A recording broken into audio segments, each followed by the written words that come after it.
ഞാൻ 2-3 സിനിമകൾ അങ്ങനെ വേറെ ആൾ ചെയ്യേണ്ട സിനിമകൾ ചെയ്തിട്ടുണ്ട്. ഒന്ന് ശരിക്കും മമ്മൂക്ക ചെയ്യേണ്ട സിനിമയായിരുന്നു റൺവേ.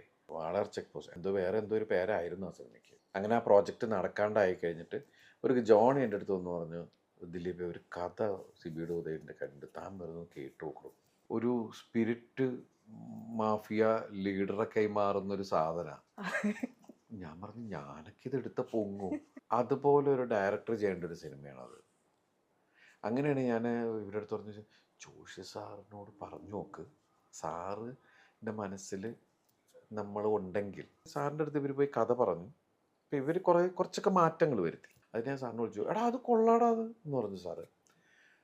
അപ്പോൾ ഞാൻ പറഞ്ഞു, സാറ് അത് ഞാൻ ചെയ്താൽ ശരിയാവുമോ സാർ എന്ന് ചോദിച്ചു. സാറിന് എന്നെ വിശ്വാസമുണ്ടോ?